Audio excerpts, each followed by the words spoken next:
Assalamu alaikum wa rahmatullahi wa barakatuh. Welcome back to the Muslim Matters podcast, where we discuss everything under the sun that affects Muslims, such as faith, local and global politics, social media, sex education, civil rights, and family matters, all coming from a traditional Orthodox perspective. Subscribe to our podcast and follow us online on Twitter, Facebook, and Instagram on our handle, Muslim Matters, and check out our site daily at muslimmatters.org.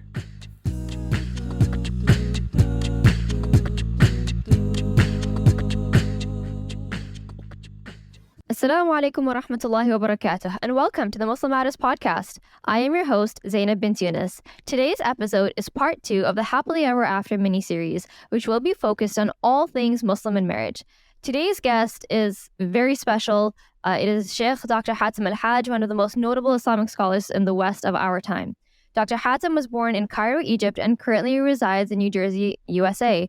He was granted his PhD in comparative fiqh from Al-Jinan University, Lebanon, and his master's degree in Islamic law from the American Open University. He's also board certified in pediatrics and pediatric hospital medicine by the American Board of Pediatrics. And he is also a senior member of the Fatwa Committee of AMJA and a fellow at the American Academy of Pediatrics. Jazakallah khair, Sheikh Hatem, for joining us today. It's really an honor to be able to have you on the Muslim Matters podcast.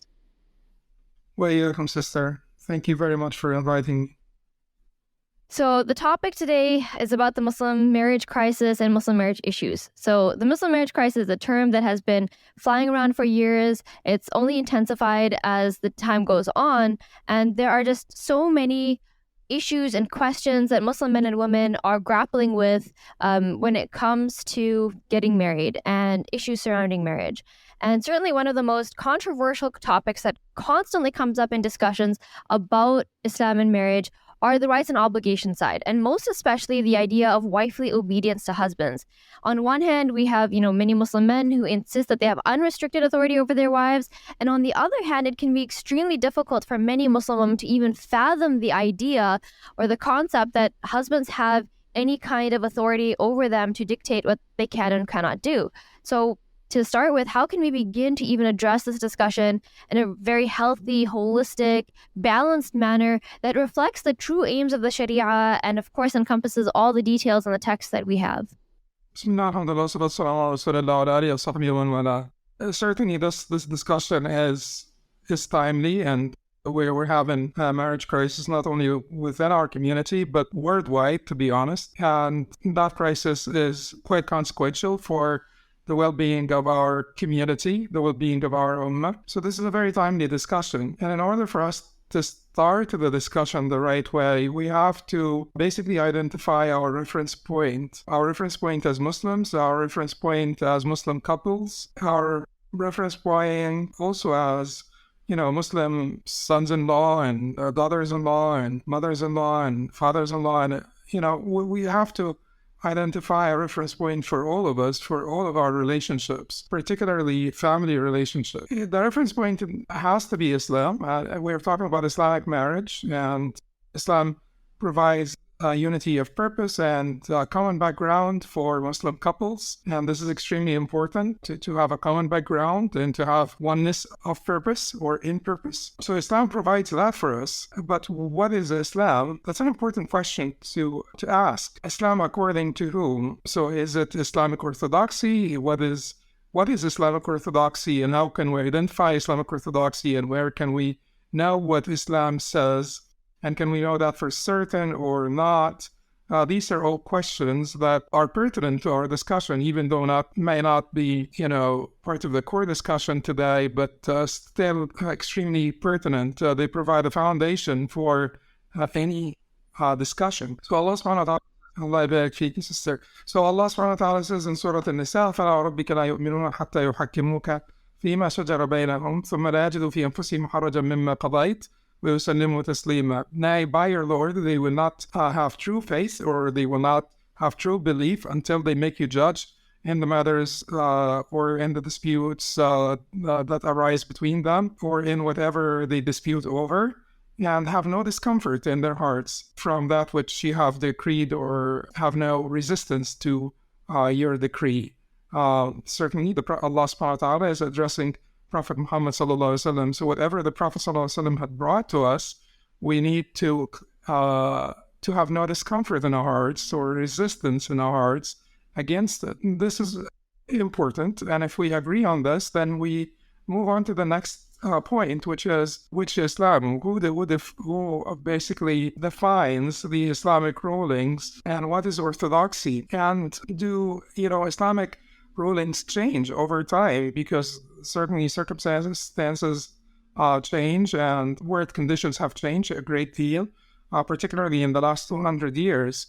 So do the rulings change? And what does that mean? So certainly that this is, like I said, this is not the subject matter of this discussion, so I would have to be brief. These are very important issues, but I'll have to be brief. Islamic orthodoxy, we can basically have a functional definition of Islamic orthodoxy. Islamic orthodoxy, when it comes, or orthopraxy, we may say, because it's about the laws. When it comes to the laws, we're talking about the four madhahib being at the heart of Islamic orthodoxy. That is not to say that the truth is limited to the four madhahib, and there is no truth outside of the four madhahib. That would be a flawed proposition for sure, because the proofs to that support the concept of ijma, or the concept of consensus in Islam, cannot be applied to the agreement of the four madhahib. We're talking about the consensus, the infallible consensus, is that the entire ummah, or the old learned class of this ummah, or the scholars of this ummah. But at the heart of Islamic orthodoxy are the four madhahib, and then positions from outside of the four madhahib still can be mainstream, still can be accepted, but it takes it takes a process for them to be accepted and mainstreamed and become part of orthodoxy. These positions have, there are certain conditions to be met. One of them is that whoever spoke of that position or supported that position needs to be a mujtahid also. Needs to be capable of deducing rulings from Quran and the Sunnah. So they need to be a mujtahid, and that is a very sort of special and high position among the scholars, and there are degrees of ijtihad, but that's a different discussion. So they need to be a mujtahid, and in addition to this, the position has to have some substantiation, some backing, from the Quran and the Sunnah, and it needs to be it needs to enjoy some widespread acceptance. It doesn't have to be the majority of the ummah, but some widespread acceptance among the Muslim scholars. So it needs to be a position that has not been completely abandoned by Muslim scholars. So that is Islamic orthodoxy, and that is what we need to refer to in the time of disputation. Now, the other issue is, do the rulings change? That's also a valid question. Do the rulings change? And in fact, in Majallat al-Ahkam al-Adliya, which is the Ottoman manual code they used for the Ottoman courts, they said that the change of rulings with the change of times should not be denounced. And different phrasings that have the same meaning have been used by many verifying erudite scholars, such as Ibn Qayyim, Ibn Shatibi, Shawkani, and others. So what does that mean? It does not mean that the hukm of Allah, that the word of Allah, or the Allah's address to His servants changes, but it means that with the change of circumstances and the change of people's conditions and change of world conditions, the same basically objectives of the Sharia we need to work for attaining the same objectives, or for realizing the same objectives of the Sharia by change of fatwa. So fatwa may change because we're looking to realize, an objective of the Sharia that has to be realized in a different way because of the change of times. There are several examples that we can give, like during the time of the Prophet ﷺ, stray camels used to be left alone. Uthman ibn Affan, during his time, he said, no, bring them, catch them, because Medina had become a cosmopolitan city during the time of Uthman ibn Affan radiallahu anhu, and it was not like the time of the Prophet sallallahu alaihi wasallam. Some people in the Medina were like fewer, and they were mostly the Sahaba of the Prophet sallallahu alaihi wasallam, and so on and so forth. So because of the change of times, Uthman changed the fatwa. Not everyone followed Uthman in the change of fatwa, but some did. The same applies to the diya, or the blood money. Umar radiallahu anhu, because the Muslim state became so vast geographically, and people moved, and people were not living anymore in a limited geographic area. So blood money that is paid, it used to be the responsibility for mistaken killing, for instance.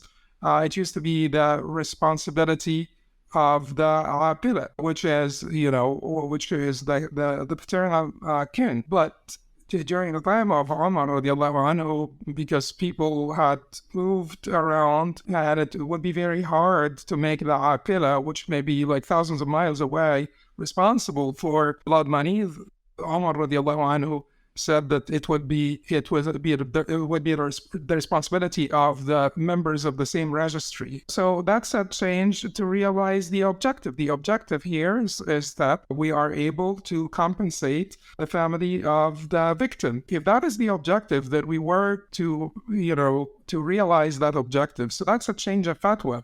Now, how do we do this? We do this while still respecting three major identifiers of sort of the process, the process of ijtihad.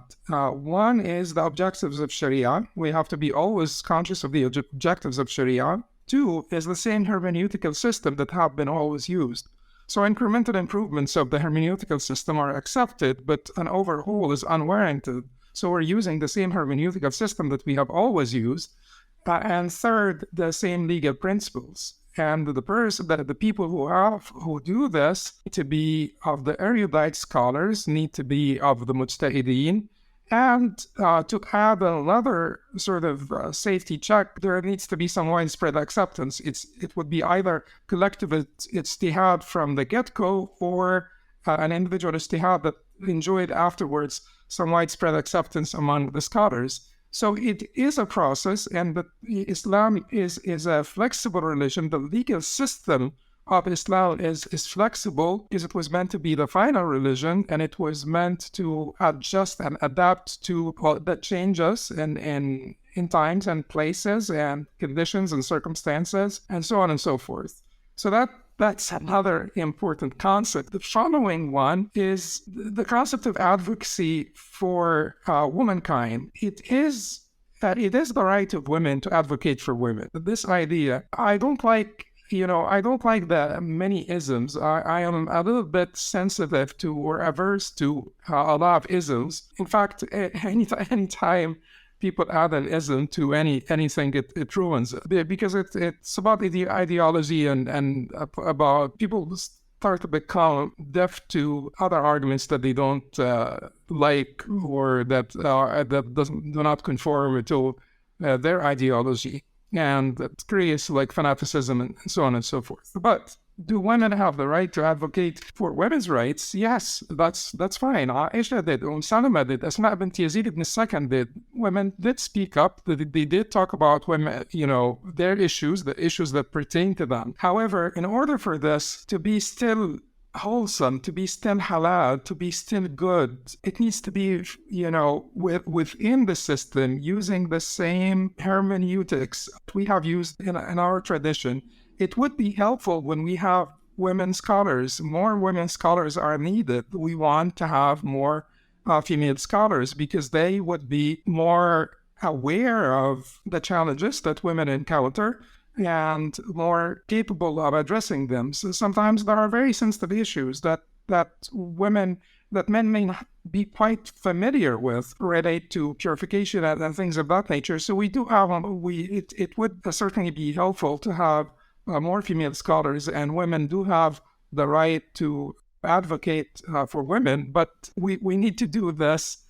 They will not find any system that is better to women than Islam. And a believing woman should actually be very confident in that. If a believing woman means that she believes that Islam is the final message from God to humanity, to mankind, a believing woman would be quite confident in that. So let us not die in pursuit of water while it is on our back. It's a proverb. A camel who died in pursuit of water while the water was on its back. So it means that it's there. You can advocate for women's rights using Islam, using our heritage, and most importantly, using the revelation, the Quran, the authentic Sunnah of the Prophet sallallahu alaihi wasallam. Finally, the last thing I want to mention here in this introduction is that Islamic marriage, does not thrive on justice. And marriage in general does not thrive on justice. Basic principle in marriage is وَلَا تَنْسَوُا الْفَضْلَ بَيْنَكُمْ. Allah subhanahu wa ta'ala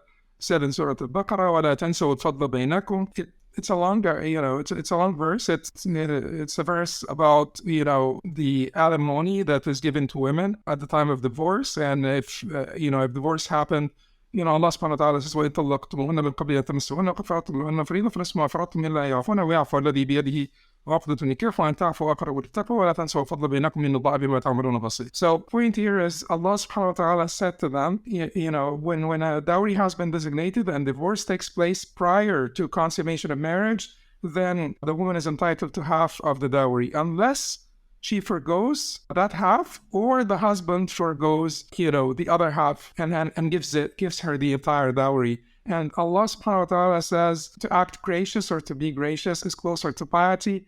And He said, وَلَا تَنْسَوُا الْفَضْلَ بَيْنَكُمْ. Don't forget graciousness in dealings between you. So graciousness is what marriage can thrive on, not just justice. Having said that, is it important to know what justice is? Of course, because how can you be gracious without being just, without being fair, without knowing the principles of fairness? If graciousness is basically going above and beyond your obligations and willing to compromise on your rights, how could you be gracious if you don't know what are the obligations and what are the rights? And you have to determine where that line is. Keep sort of away from it. Don't demand 100% of your rights, such as what Abdullah ibn Abbas said. Abdullah ibn Abbas said, I never demand 100% of my rights from my wife. ولا أحب أن أستنطف حقي منها كاملا فإن الله يقول ولهن مثل الذي عليهن بالمعروف. And I'm sure Allah says they have a degree over them according to reason. But He says that I like to make myself handsome or to look handsome to my wife as much as I like her to beautify herself for me, because Allah says, وَلَهُنَّ مِثْلُ الَّذِي عَلَيْهِنَّ بِالْمَعْرُوفِ. And due to them, to women, is similar to that which is expected of them. So it's the balance between rights and obligations. It's equity. So Abdullah ibn Abbas said, if I want her to beautify herself for me, then I should reciprocate and try to look handsome to her, to please her as well. And then he said, and I never ask for all of my rights. I never demand all of my rights. And that is the attitude of someone who is conscious of God. You fulfill 120% of your obligations, 150% of your obligations, and you demand 70 or 80% of your rights. And that will keep you safe from transgression, because if you want to deliver or fulfill 100% of your obligations and demand 100% of your rights, whoever told you that you can tell exactly what are the obligations and the rights? Whoever told you that you may not fall short in fulfilling your obligations, or you may not transgress in demanding your rights? To be safe and to be of the children of Al-Akhirah that are more concerned about their well-being in Al-Akhirah, you want to discharge all of your obligations and go above and beyond that. And you want to demand less than 100% of your rights. You want to compromise on your rights to stay safe and to not fall in transgression, in any form of oppression or any form of transgression. Just to interrupt you really quickly, I'm so sorry, but just to backtrack a little bit, when you're speaking about a marriage doesn't thrive on justice, could we narrow that down or elaborate a little bit more? Do you mean by justice meaning like the bare minimum legal rulings, as opposed to, as what you were talking about, the graciousness that we have in going above and beyond in fulfilling the obligations the other person has on us versus demanding those rights from them?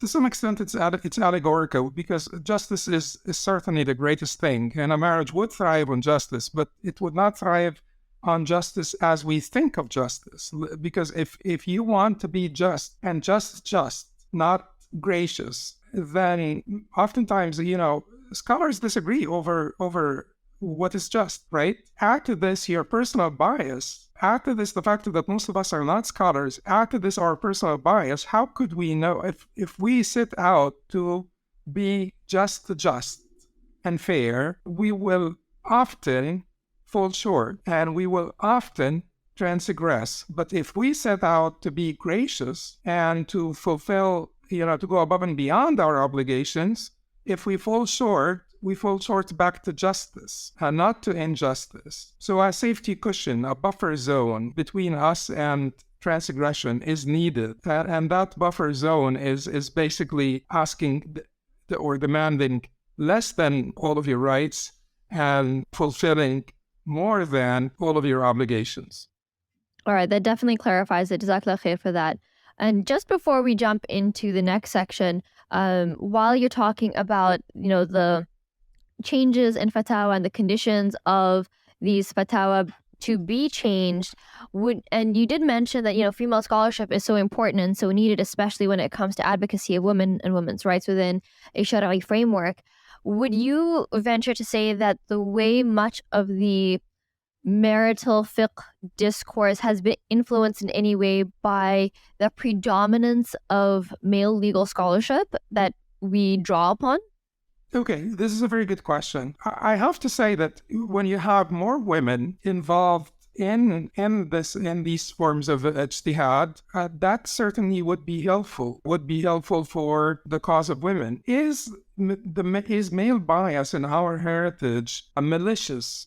Is our heritage biased? No way, we're not biased against women. And I just want to plead to people to understand this. So this is an audio recording, but if this were a video recording, you would have seen that I am an older man with a gray beard, the typical sort of image of male bias. But I want you to understand that I also have 3 daughters, and I am also concerned about their dignity, and I have 3 daughters and a son, and so when my daughters get married, I will be concerned about how they will be treated. And I may be more concerned about this than I am concerned about myself. That is so natural, and that is what I expect of our scholars of the past and the present. So male bias, by the time by the time you become a mujtahid and you contribute to that body of ijtihad, you already have daughters that are about to get married or married, and you may actually be biased in their favor because men, I would say this about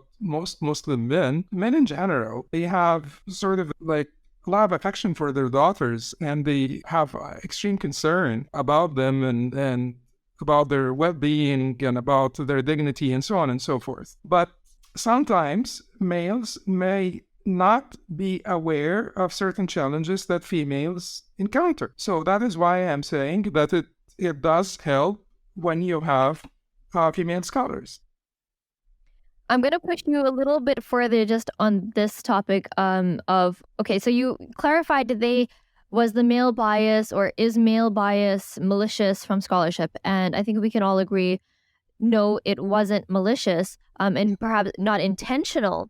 But the question does arise, and this is something that I've actually received from a lot of women, whether they're students of knowledge themselves or they are laywomen who have come across translated works from classical scholars. For example, Tafsir Ibn Kathir does have in his tafsir of the ayat of Qiwama, where there's kind of a segue into discussing the inferior nature of women. And most women who come across this are going to feel, what is this clearly negative bias against women? And how do we reconcile that with the idea that there is no male bias or there's no malicious male bias against women in our scholarship? And it's not just Ibn Kathir. There are other discourses and discussions as well, where female nature is discussed, and it is portrayed in often a very negative perspective, even if they conclude, okay, and this is why men should be extra good to women, or sometimes, unfortunately, it doesn't go that way. Sometimes it's, well, and because of this nature of women, the man has more rights over her, and she should be more cautious about obeying the husband or doing what the husband says because, she is not able to distinguish for herself what is right and what is wrong. And at risk of, turning this into a different topic, but I do want to address this because it often informs much of this marital discussion. And when, Muslim men and women are having these conversations between themselves, and, examples from Ibn Kathir's tafsir or other scholarly works will be thrown out, and it will be said to women, oh, you see, this is what the scholars thought of you as women, and this is why you are this, and this is why you are that, and this is why we have this, and we have this, and we have this. How would you address this? Many things to be said here. One of them is these scholars are not infallible. They're not the Prophet ﷺ, so we don't have to take everything they give us, but we cannot afford to throw away our sort of heritage, Islamic heritage, or all of Islamic orthodoxy, or the contributions of the prophets, of the scholars of the past in relaying Islam to us and interpreting Islam for us. That we cannot afford to do this. We cannot afford to sort of demolish the whole structure and start anew or afresh. It's just not prudent, and it's extremely unsafe. So we will do some filtering, and we will understand that these scholars are also products of their times. The revelation is supreme. Their understanding of the revelation does not always reflect the accurate interpretation. But whenever there is a consensus, that consensus is binding. The thing is, the consensus is extremely rare, particularly in these types of discussions. Consensus would be extremely rare. But whenever there was a consensus, that is infallible. But a particular scholar's position is never infallible, and then we will have to examine it. But also, we have to examine it. When we examine their bias, we're examining their bias through our bias, aren't we? Or are we not biased?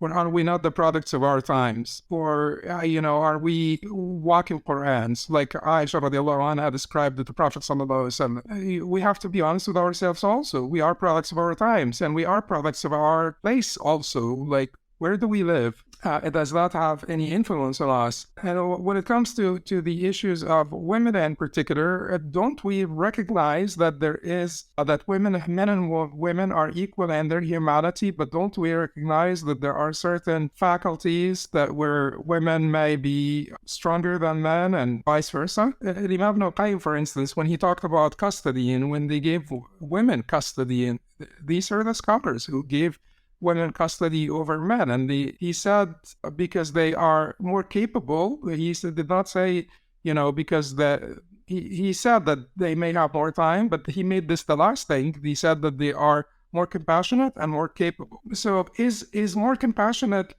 like, should men be upset?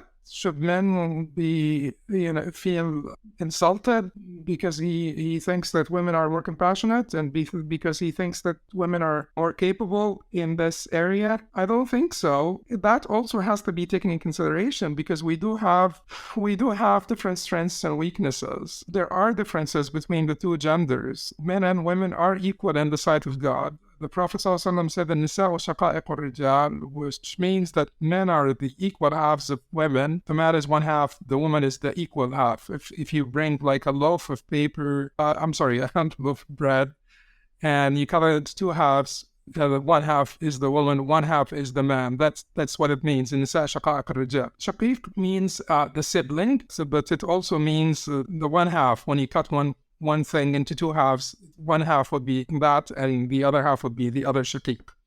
So it is clear that men and women are equal in their humanity, but they have different strengths and weaknesses, and one gender may have greater strength in one area than the other. So going back to recognizing that, of course, the past scholars had their own biases, or were shaped, informed by their context. We generally hold that, yes, of course, we are to be cognizant of our own context as well. There are two issues that come up, though. So one of them is the idea that many Muslims have that we cannot do this checking or filtering for past scholars because they might not be infallible, but they knew better than us and they were better than us. So their contexts were better than ours. Therefore, when we are questioning these types of statements, the problem lies not in their statements, but the problem lies in our context. And we are the ones who hold the problematic framework. And of course, to some extent, we do have problematic elements within our framework because, of course, we are products of our context, and that is not infallible or perfect either. So that's the first issue. And the second one is, how do we address the existence of these kinds of negative statements about women when they're used as a type of difference of opinion to be respected, specifically within these gendered marital issues when they're being discussed between men and women? And this includes not just lay people, but even students of knowledge and scholars themselves or shuyukh themselves will say, well, this imam said this sheikh said this. You cannot question it. You can't reject it. You have to accept that it is a valid opinion. It could very well be right, and it's to be respected. And if you disagree with it, then you are now contradicting or going against our tradition as a whole. And like I said before, consensus is what's infallible. An individual statement or an individual position of an imam is not infallible. We have to be respectful, but we don't necessarily need to take everything one person gives us other than the Prophet ﷺ. As Imam Malik said, the issue here is you bring in the different positions of the different scholars and you examine them in light of the revelation, and certainly to some extent the text interacts with the reality at different times in different ways. So your bias may be part of that reaction, part of that sort of interaction between the text and reality. So, but we have to have some guardrails. We have to have some guidelines. We can't throw away all of their sort of interpretations of the revelation. We will, like we will do probably now when you come up with your questions. So we will say that this madhab said this, that madhab said that. It seems from Quran and the Sunnah that this is closer to the truth. Now, when we do this and when we make tarjih, could our bias affect our tarjih? It is possible that our bias would affect our tarjih. The context that we live in may make us somewhat biased, and it may affect our tarjih, and that is still acceptable because we do have some guardrails. It's not like we're throwing away the consensus of scholars. It's not like we're coming up with interpretations that are in complete discord with the primary meanings of the Quran and Sunnah. But the way we are doing our own synthesis may be different, and that synthesis may be influenced by our circumstances and our environment, our intellectual milieu, and the changes in world conditions that make a change warranted. I'm telling you that sometimes we know what they said, and we say that the fatwa will need to change now because there are circumstances that warrant a change of fatwa. So now women, for instance, have a close to similar earning potential like men. Should we take this in consideration when we address issues of alimony, when we address for like a stay-at-home mom, for instance, after 30 years of marriage, and if her husband decided to divorce her, should she just walk out empty-handed, or should we understand that she sacrificed for the family and she had a similar earning potential like him, or close to similar earning potential like her, and we compensate her through the mut'a concept, which is still an Islamic concept. So there is basically room for change of fatwa, but that has to be within the guided process that I spoke about earlier. We're trying to realize the same objectives. We're being, trying to conform to the same hermeneutical system and to be also in conformity with the same legal principles. Despite all of these guardrails, there is still a lot of room for a change of fatwa because the legal system of Islam itself provides the mechanisms for that, so that Islam may stay viable, and basically applicable and relevant. Jazakallah khair for that excellent, very thorough introduction and laying down that very valuable framework that we all need before we launch into a discussion as contentious as this one. So I really appreciate that. Barakallahu feek. Now moving on. So now that we have established that framework and those foundations, before we go into the nitty-gritty of, obedience and so on and so forth, what are the basic principles of a healthy Islamic marriage that these rulings and these discussions are all based on to begin with? Just so that we can start off this conversation, now that we have the legal framework set down, now we have more of the holistic, ethical, moral principles of a healthy Islamic marriage.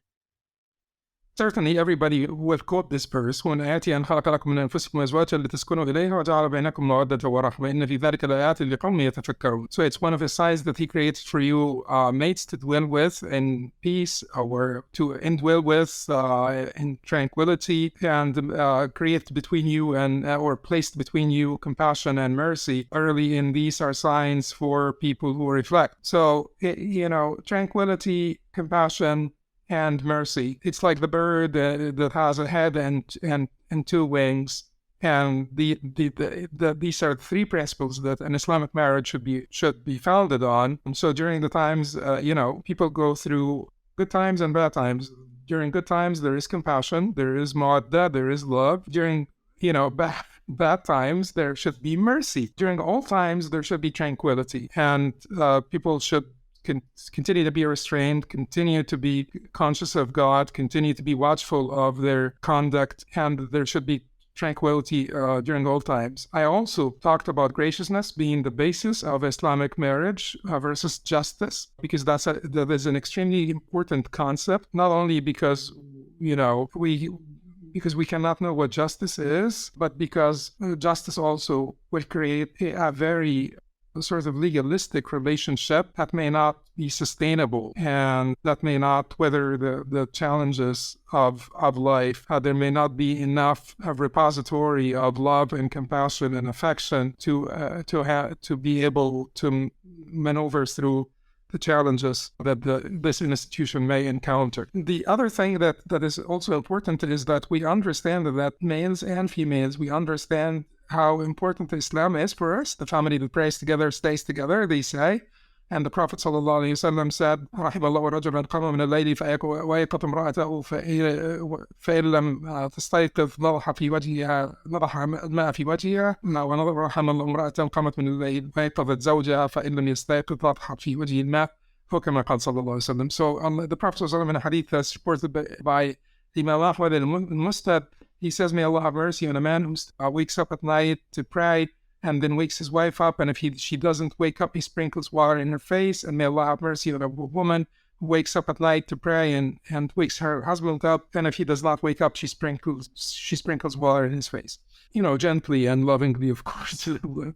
But the point here is that the Prophet ﷺ is telling us, pray together, have this common purpose, have this oneness or unity of purpose, and this common background. And it's important for us to realize that, if we truly believe that Islam came down for us from Allah subhanahu wa ta'ala to guide us in this life to our happiness here and in the hereafter, then we should learn it together. Because if learning it together is important also because we need to be on the same page to be able to speak the same language and to have a common background. So that's particularly important. And we need also, because nowadays, certainly that there, and I'm speaking to my sisters here and daughters, because it's quite clear that women have been historically the weaker party in this institution, and because they have been transgressed. Many, it doesn't mean that men are always the transgressors or have been always the transgressors. Women have also transgressed a great deal, but they have been transgressed the big chunks of the history of humanity because they were the weaker party in this institution. And now that they feel that they have the ability to basically to push back against men, This is creating a lot of chaos. And I just want our sisters, like I said before, to work within the system to advocate for your rights so that you can stay Muslim. Because if you make the system your adversary, to make our value system, our Islamic value system your adversary, you will grow resentful. Get to accept it, adopt it, embrace it, and work within it to ask for your rights, to advocate for your rights, because that is extremely possible, and you will not find the system that is better for women than our system. And understand that, whatever modern life had given us, and we live in the West, I personally don't like, I'm an immigrant, and most of the audience are probably not. So it's not a matter of Islam versus the West. Islam is a religion. The West is, a civilization that has certain characteristics. The West also is not homogenous. There are people here in the West that are pretty traditional, and they want to live a traditional life, and they want to have traditional families, and so on and so forth. So, but the mainstream modern culture has promised women a lot of promises, but actually failed to secure any of those promises for women. And it's quite clear that we're having a marriage crisis. And you look at the statistics here in the United Kingdom, more even than here and in the US, marriage statistics, whether it is people wanting to get married or people staying in marriage. There is, what's her name, Suzanne Benker. She wrote Why Men Won't Marry You. Lena Price wrote another piece also that I read some time ago, a few weeks ago, about why men don't want to marry anymore, or something like this. These you could Google those and realize that there is a marriage crisis, and that modern culture did not really provide women with that promised happiness. Because without the institution of marriage, we will all suffer. But our sisters will suffer a little bit more than men, or women will suffer a little bit more if we destroy the institution of marriage. And look at what the institution of marriage, look at what this contract had done historically to women to preserve the dignity of women. Women, are our mothers, our sisters, our daughters. So it is, their dignity is our dignity. But that's what the institution of marriage did. It preserved the dignity of women. And look at, Plato's Republic. Look at the place of women in Plato's Republic, and what Plato, and these are the philosophers. These are not, Plato was also not any philosopher, but he was inclined to goodness. And, Platonic philosophy has been incorporated in most of the theistic traditions, or the three Abrahamic traditions, because Plato was, a good philosopher, and he wanted goodness, and he advocates for goodness and so on. But look at the place of women in his Republic. Look at Aristotle's rebuttal of Plato, and how he says that, shared property does not get, enough attention from anyone. And that's why he rejected Plato's idea of having women as shared property in his Republic. So anyway, I just want to say that Islam really is, our refuge. Islam is our fortress, and we should go back to Islam, all of us, men and women, and understand it well, and understand it correctly, and not aim to use it against each other, but aim to embrace it and to live by it. And whatever it grants us rights, we ask for them to be fulfilled. I completely agree with you about going back to Islam and using the Islamic framework. And it's an interesting point that you make about marriage meant to preserve the dignity of women, because one of the questions, or not one of the questions, but so many of the questions that I and female scholars and female students of knowledge get are from Muslim women who aren't looking outside of Islam to begin with, but they are genuinely questioning, how is the dignity of women being protected by the legal framework of marriage in Islam? And that segues into our overall discussion, because, again, one of, if not the most contentious issue that comes up is, if marriage is supposed to protect women, if marriage is supposed to protect women's dignity, if marriage is supposed to be a source of comfort and safety for women, how do we conceptualize this issue of wifely obedience to husbands in Islam as something that is mandated, when unfortunately, in reality, as I'm sure you know even better than I do, so many women are actually being abused and mistreated with this concept. So how would you explain and define what wifely obedience to husbands is in Islam, in fiqh particularly, and how does it have any relationship to the ayah, وَعَاشِرُهُنَّ بِالْمَعْرُوفِ?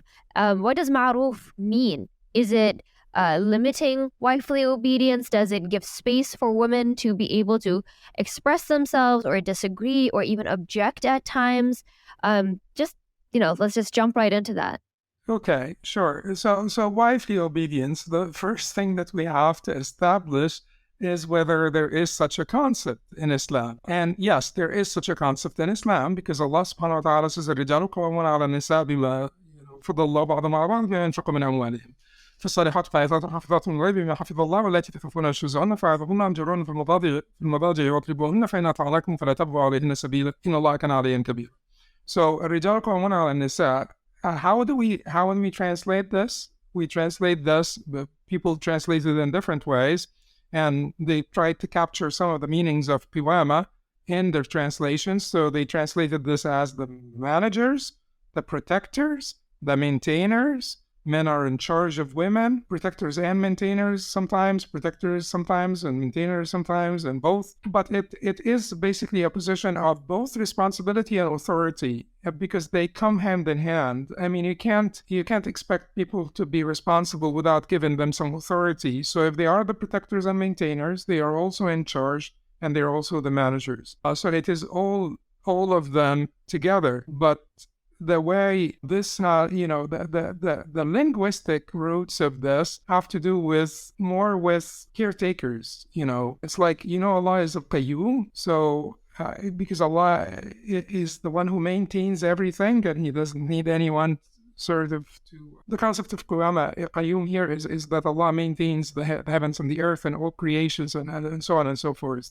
And they come from the same root. So qiyama is both responsibility and authority at the same time, and they go hand in hand. And Allah subhanahu wa ta'ala said, because of what Allah has given one over the other and what they spend, because of the two, not just one, because of both. So at the end of the day, someone will have to be the ultimate decider, as George Bush said, which turned out to be a correct word, I guess. Someone will end up being the ultimate decider after mutual consultation and all of that, and God had given men that right, which we will discuss later to talk about the scope of that right and the exceptions and contingencies and all of that. We will discuss this in detail, inshallah. But yes, Allah subhanahu wa ta'ala said, الرجال قوامون على النساء. There is some position of authority here that comes with the responsibility that Allah had placed on men. And the Prophet ﷺ said, إذا صلت المرأة خمسها وصامت شهرها وحفظت فرجها وأطاعت زوجها قيل لها ادخلي الجنة من أي أبواب الجنة شئتِ. And I'm quite sure that women are familiar with this hadith as well. If the woman prayed her 5 daily prayers, fasted her month of Ramadan, and maintained her chastity and obeyed her husband, it will be said to her, enter paradise from whichever gate you please. And that's darajat as-siddiqeen. That it will say, there is another hadith where the Prophet ﷺ said Abu Bakr will be called from all the gates of paradise. So a woman can reach darajat as-siddiqeen, or that level of siddiqiyya, just by praying the 5 daily prayers and fasting the month of Ramadan and maintaining her chastity and obeying her husband, because that is not easy. That is not easy. And there's a recognition here.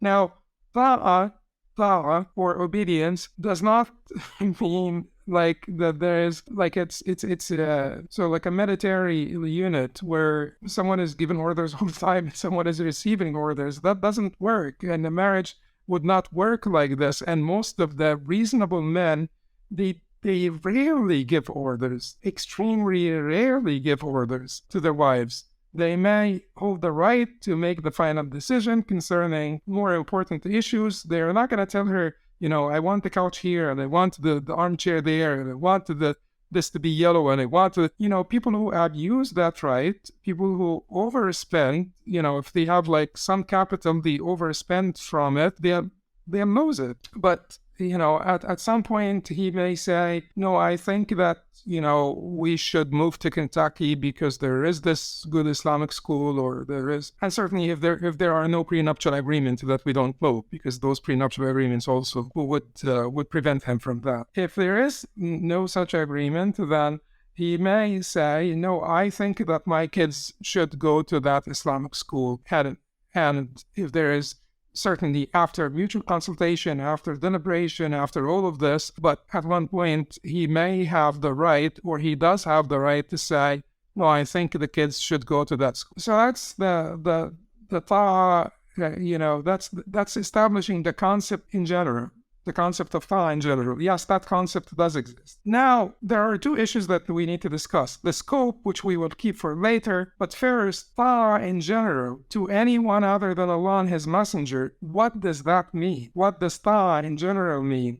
So ta'a in Islam has been used in different contexts. In the context of obeying Allah and His Messenger, and that's absolute ta'a, and it's absolute with regard to Allah subhanahu wa ta'ala. With regard to the Messenger, it's because we believe that He is the infallible messenger of God, and He's relaying to us a message from Allah subhanahu wa ta'ala. But then aside from that, there is ta'at ulil amr, the people in charge, people in authority. There is ta'at al-walidain, and obeying the parents, and there is ta'at al-zawj, obeying the husband. So ta'a in general, aside from the ta'a of Allah and His Messenger, in general, it has contingencies. What are those contingencies? Ali radiallahu anhu said in a hadith that's reported by Bukhari and Muslim, he relates from the Prophet sallallahu alaihi wasallam that he said, "La ta'ata fi ma'siyatillah, innama ta'atu fil ma'ruf." There is no obedience at the expense of disobeying Allah, or in disobeying Allah. There is no obedience. Obedience should only be given to that which is ma'ruf. What is ma'ruf? If you look at the translations of ma'ruf, they will translate this as good. They translate this as good and reasonable. They translate this as good and universally recognized. Because ma'ruf comes from Arafah, to know, so it is universally recognized. In other words, sensible. Sensible according to whom? According to the majority of sensible people. Sane people, that's how we define this. So what does that hadith mean? That hadith means, first, that if that husband orders his wife, commands his wife to do something haram, she should not listen to him. It's not like that she doesn't have to. She should not listen to him. If he orders her to do something that is makruh or dubious, then there's some controversy here. But let's keep this for later, because we will talk about the scope of obedience to the husband, because it is not like the scope of obedience to the parents. It is different from the scope of obedience to the parents. It is stronger but narrower, and we will explain this later. So if the husband, for instance, tells his wife to not do any nafla prayers or something like this, she doesn't need to listen to him. If he tells her don't to do, the nafla or the sunnah after dhuhr because we need to go somewhere or do something, then she would listen to him that one time. If he needs something that's pertinent to marriage, then there is so this is the part about la ta'a fi ma'siyatillah, no obedience in disobeying Allah or at the expense of disobeying Allah. So what about ma'ruf? Ma'ruf means three things. In order for something to be ma'ruf, it should be doable, because la yukallifu Allahu nafsan illa wus'aha. Allah does not burden a soul beyond its capacity. It should be harmless, because again, the Prophet ﷺ said, La darar wa la darar. There should be no harm or reciprocation of harm. It should be also purposeful, which is extremely important, purposeful. And now we're not just talking about the wife and husband. We're talking about the child and the parent. If the parent orders the child to do something purposeless, senseless, the child does not need to listen because it is senseless. In fact, Imam Ibn Hajar said that I have seen of some parents with regard to their children things that are utterly senseless.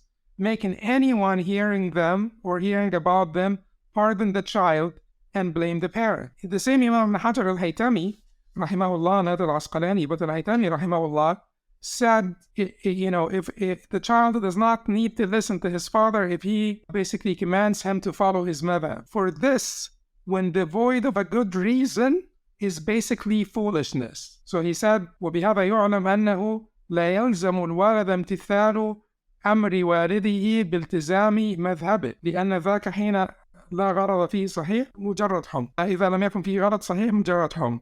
So this is the child with the parent now.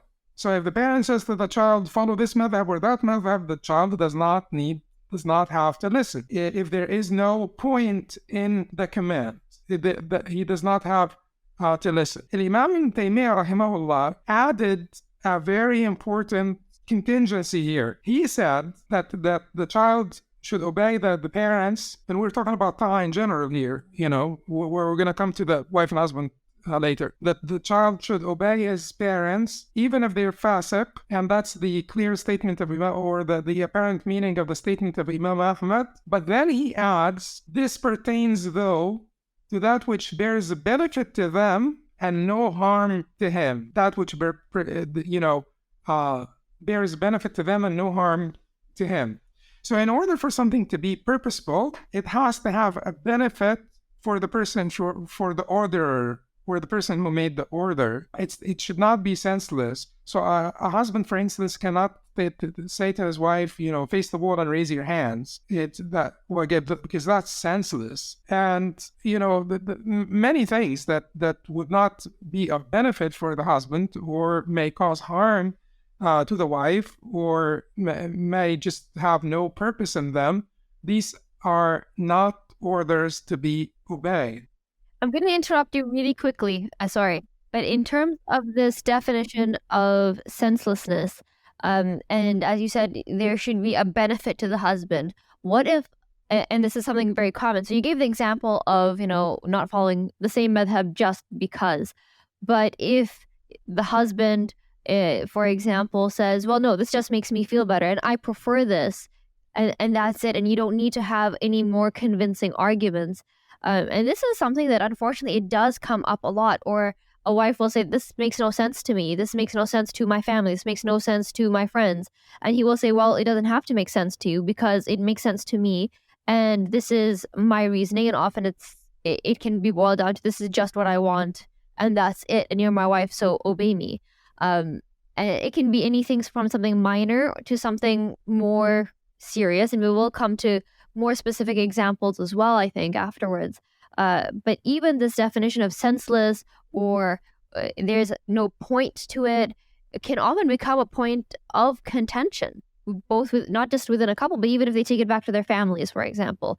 One family might say, yeah, in our family culture, it doesn't have to make sense to everybody else, but it works for us, and, vice versa.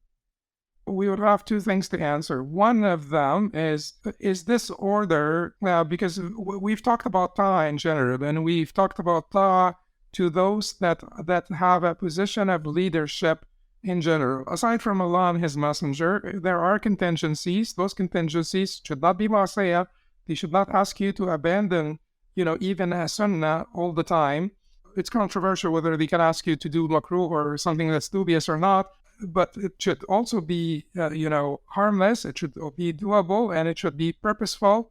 And purposeful will be determined by the people who, purposeful will be determined by sensible people.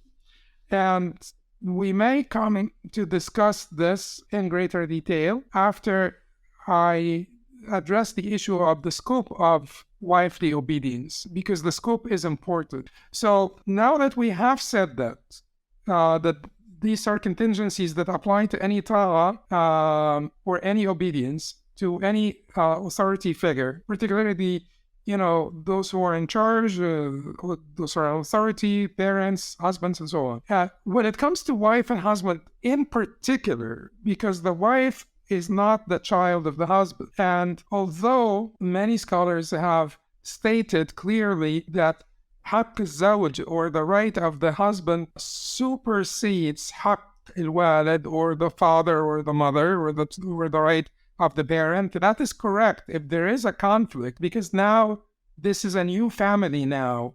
And, this is, this is not just an Islamic thing, but this is a new family that has its own sort of priorities. And if the parents intervene, that will cause problems. So it is natural that this nuclear family now will have to have its priorities and will have to basically prioritize their well-being as a family. So Lajnat al-Fatwa in Al-Azhar during the time of Sheikh Lajnat al-Fatwa in Al-Azhar during the time of Sheikh Abdul Majid Salim, they got that question about, which right is superior, the right of the husband or the right of the parent, and they said it's the right of the husband. However, we must caution here that this is in the case of conflict. Father wants her to do something, husband wants her to do something else. What should she do? The right of the husband is superior here. But the right of the husband is narrower than the right of the father, because the obedience to the parents is just because they are parents. But the obedience to the husband is because of the contract. There is a contract. Marriage is a contract, and it's a contractual relationship. It is not a parental relationship. It is a contractual relationship, and therefore the obedience to the husband is narrower in scope than obedience to the parents. And there is a particular book that addressed this in some detail, the issue of the scope of wifely obedience. The book is a book by Sheikh Atiyah Sakr, who was also like a member of the Fatwa Committee of Al-Azhar, and he was a very, very distinguished scholar, a very good and distinguished scholar. He wrote a book called the Encyclopedia of the Family Under the Care of Islam, موسوعة الأسرة تحت رعاية الإسلام.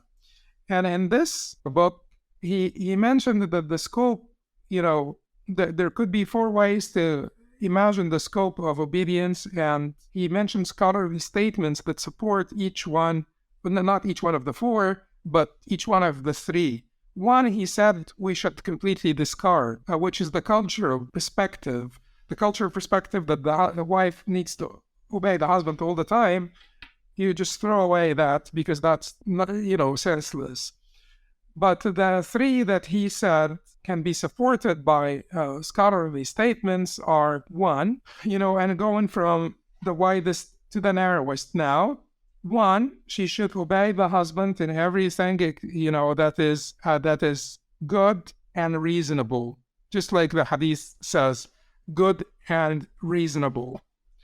The second narrows the scope, and the second, you could find supporting statements from scholars. For instance, Ibn al-Jaym al-Hanafi, in his book Al-Bahr al-Rahiq, says that a woman does not have to obey her husband in all matters. The obedience only applies to those that pertain to marriage and matters relate to marriage.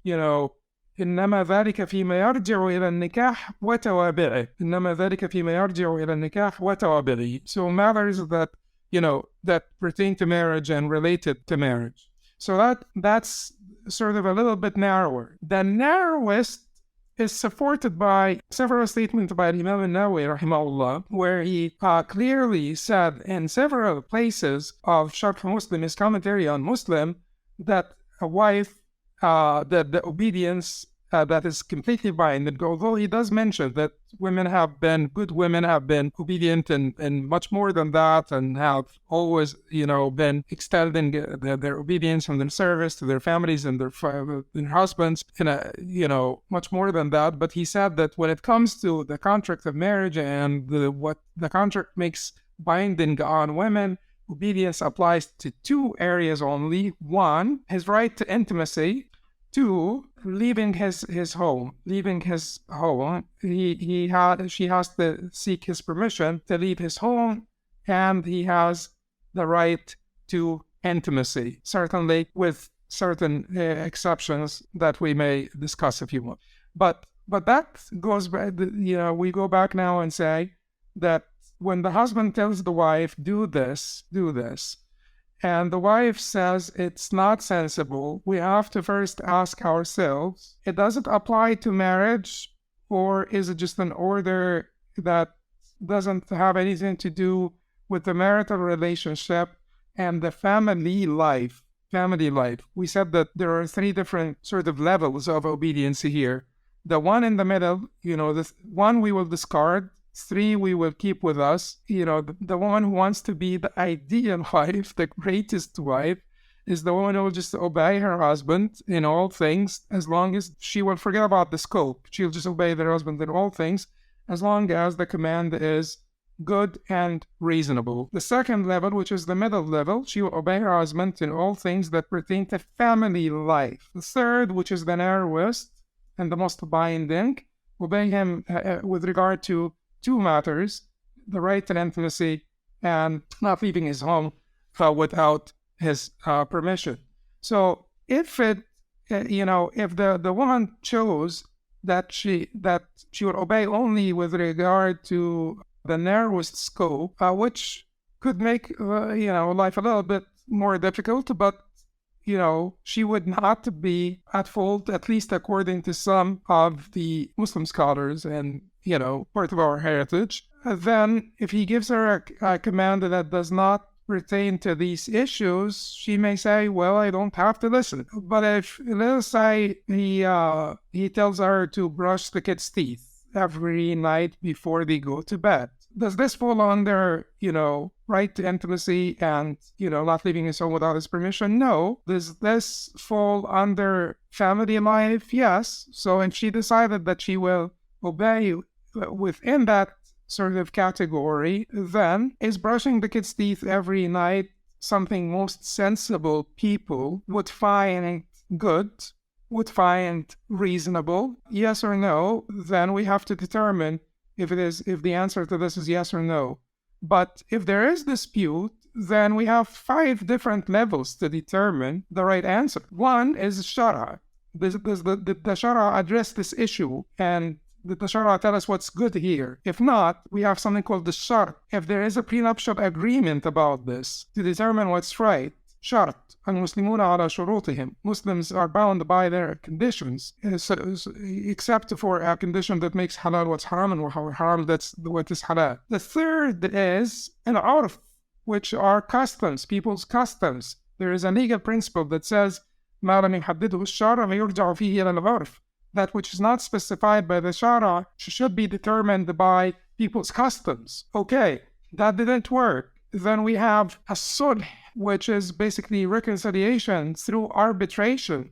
We have arbitrators, we bring arbitrators from حكما من أهله وحكما من أهلها, sent to them like an arbitrator from her family and an arbitrator from his family. If that does not resolve the problem, then qada, which is, litigation, to go to court, to decide for us. Certainly it is hoped that most of our disagreements can be resolved without going through those 5 levels. So that answers some things, and then of course leaves even more questions. But I think you've done a good job of laying out the abstract, the principles of these issues and these matters. But then there are certain explicit examples. Like I believe there is a hadith that speaks about, not the husband's right over a wife includes not allowing people into his home without his permission. And that leads to so many questions in and of itself. So, the assumption is that the husband is providing for the home, therefore it is his home. But what if a woman is also paying for the home, as often happens today in dual income families? Is it still his home, or is it also now her home and she can consider who she wants to let in or not? Can she allow her family members in, even if he doesn't want them to be there, or friends that he doesn't like, and she wants to have them visit, for example? That's just one example. Then you have, as you mentioned, not leaving the home without his permission, and elaboration on that, again, between the ta'a and ma'ruf, and the space that women have to negotiate this or consider this. A lot of women wonder, how is this not considered imprisoning women? Because there are unfortunately men, even in the West, who will literally tell their wives, I don't want you to leave the house, except if it's a life or death matter, or only you can go to XYZ places and it's, I don't know, pick the kids up from school or something urgent, and you cannot leave for any other circumstance. He tells her, no, I don't want you to visit your family or your friends. Or don't go to the masjid. And of course, we have a very clear hadith that says don't prevent the female slaves of Allah from going to the masjid. But there are men who will still insist on this. There's the condition I think mentioned in the hadith about protecting his home, his property, his wealth in his absence. What exactly does this mean? And of course, that final one that you mentioned, responding to intimacy. And what is the scope and the extent of that? I know that's a very, very detailed question. We can't answer everything that comes up with that. But just generally, I know these are explicit things that have been mentioned in certain narrations, and questions arise based on that as well. Okay, so taking these one by one, because, the answer could be extremely detailed. I'll be detailed until you stop me. I'll just say whatever needs to be said. But if you want me to, if you're interested in more brevity, you let me know. The first question that you asked, well, you brought up three different issues. The first one is letting people into his home. Is there such concept? Yes. The Prophet ﷺ said in a hadith that's reported by Bukhari that a woman should not fast when her husband is present without his permission, and she should not let people into his home without his permission. And the hadith said while he's present.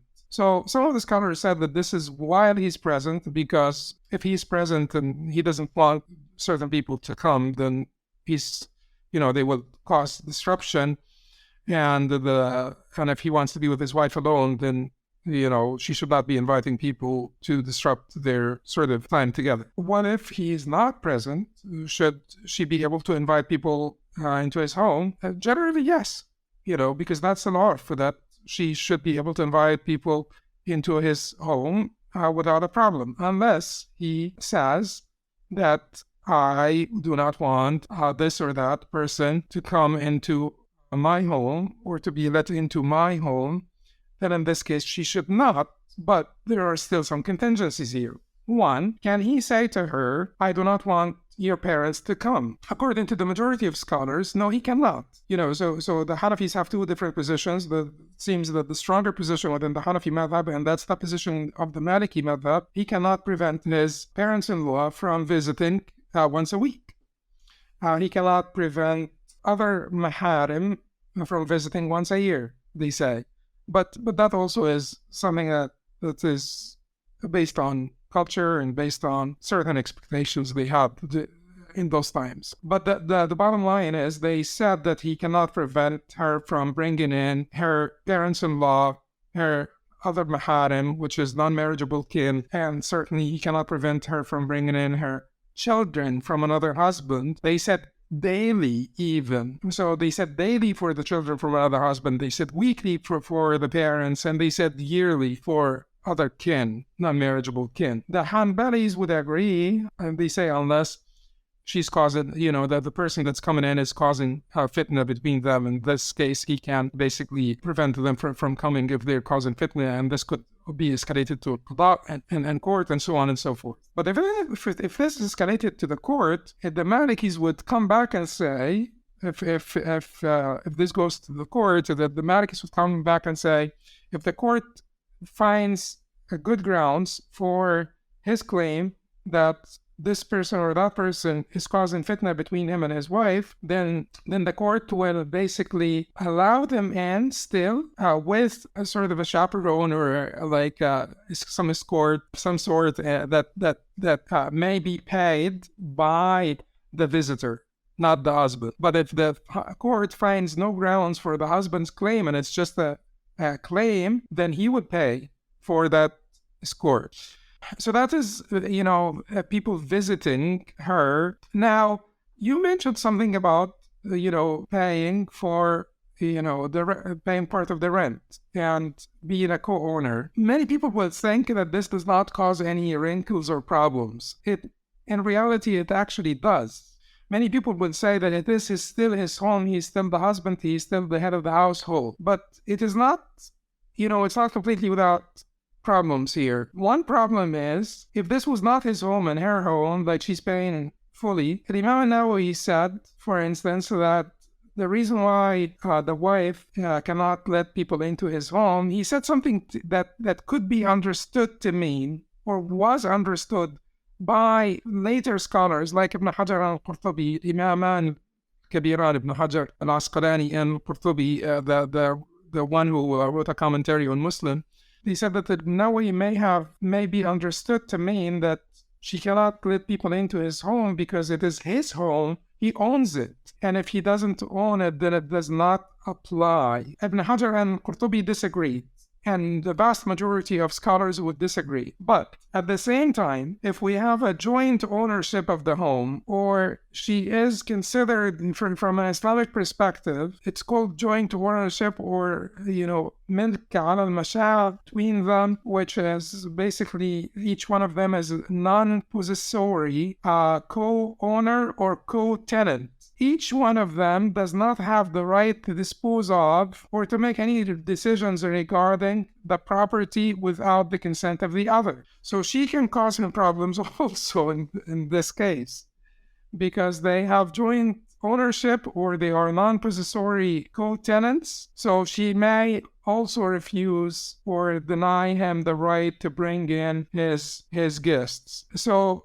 at the end of the day, they should just be kind to each other and just mutually agree on an arrangement that will be good for both of them and good for the family. But yes, the fact if she's paying for half of the rent, this will cause some wrinkles here. It will not completely do away with the concept, but it will cause some difficulties in applying it. So that's that.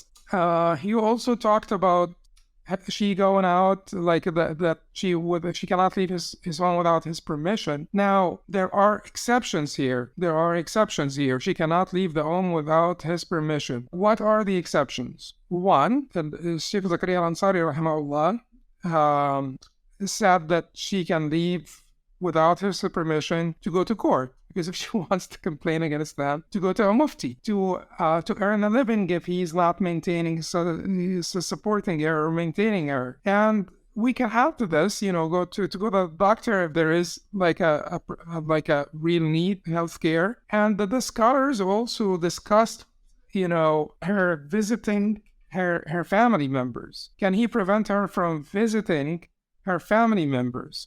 And it seems that the Hanafis and Malikis again don't find grounds for that, for barring her from visiting her family members, and they would allow her to go visit her family members. In fact, the Hanafis would say the parents on weekly basis with or without his permission.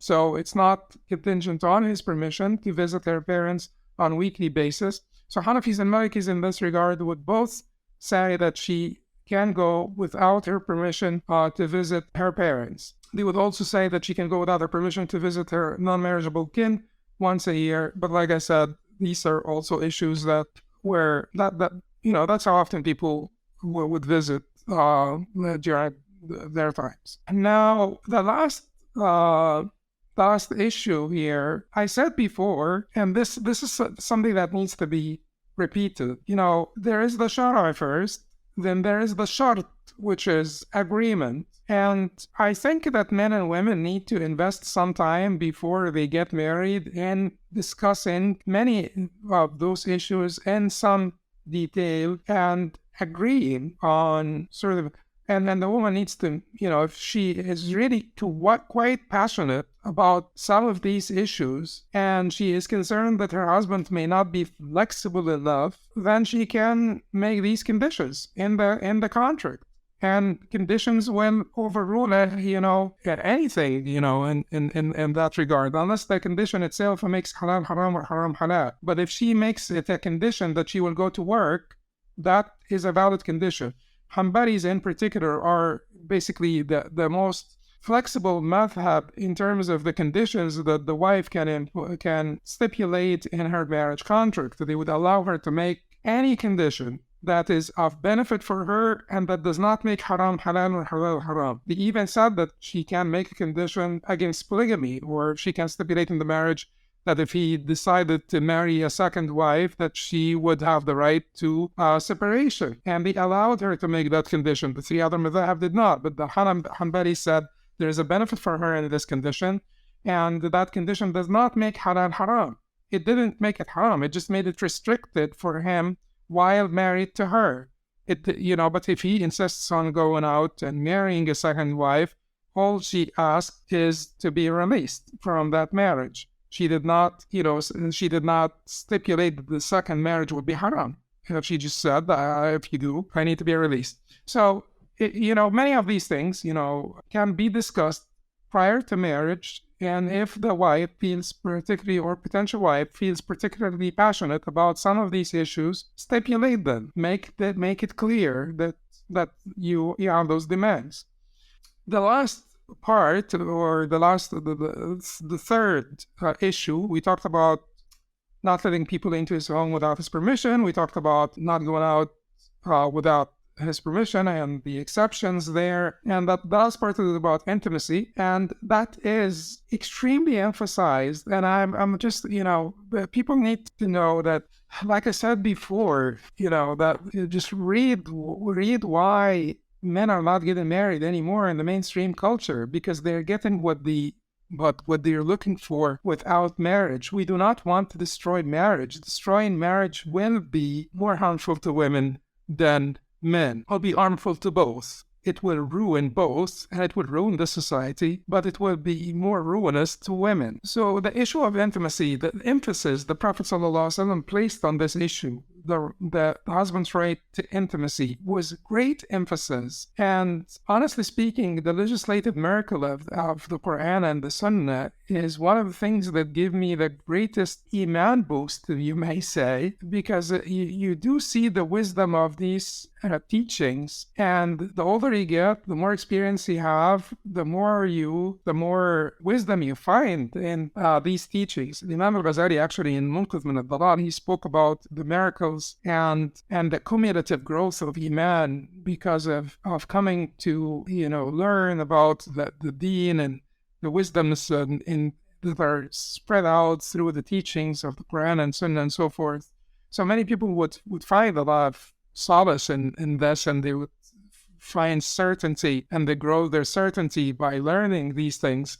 So the Prophet emphasized this a great deal. In fact, there is a hadith in Bukhari and Muslim from Abu Hurairah where the Prophet ﷺ said, إِذَا دَعَ الرَّجُلُ امْرَأَتَهُ إِلَى فِرَاشِهِ فَأَبَتْ فَبَاتَ غَضْبَانَ عَلَيْهَا لَعَنَتْهَا الْمَلَائِكَةُ حَتَّى تُصْبِحَ. When a man invites or asks for intimacy, or invites his wife to his bed and she refuses, the angels will curse her until the morning. And this is there is a genre of a hadith in this regard. The Prophet ﷺ in one hadith mentioned, even if she is on her camel's saddle, he mentioned in a hadith, even if she's occupied at the oven. And there must be a reason why he emphasized this, because he knows that this, the refusal, denying the husband that right to intimacy will start a cascade evil and will push the marriage into a vicious cycle that could be detrimental to the marriage. That could be a catalyst of the marriage's demise. So that is a sacred right. He got married, certainly for companionship, for children, for offspring, for procreation, and for all of this. But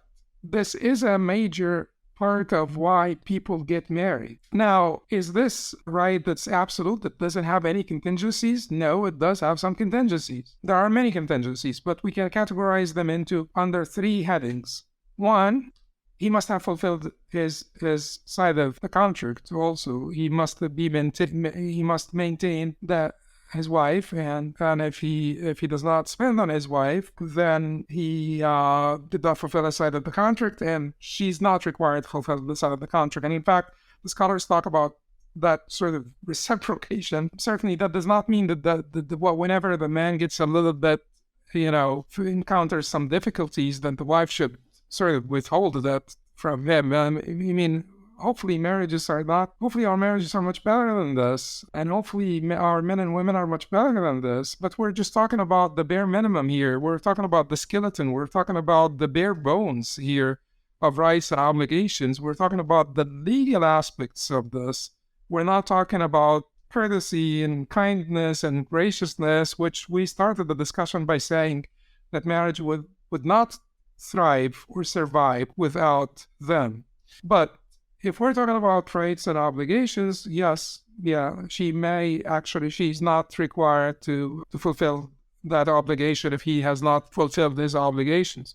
The second category would be if that would compromise the shara. So she's fasting like a wajib and mandatory fasting. They are in Hajj and Umrah. She's having her period. All of these things, you don't compromise the shara. The third category is when there is harm, such as if she is sick, or such as if there is like a contagious disease or something, and if intercourse causes pain or things of that nature, that would be also considered. And these are all exceptions. I would add to this, and this is not clearly stated, but I would add to this the psychological sort of incapacity, the emotional incapacity.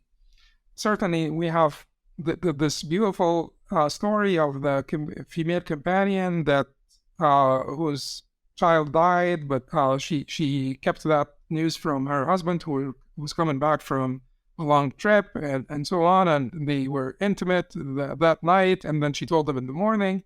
And this is a beautiful story and shows selflessness and all of that stuff. But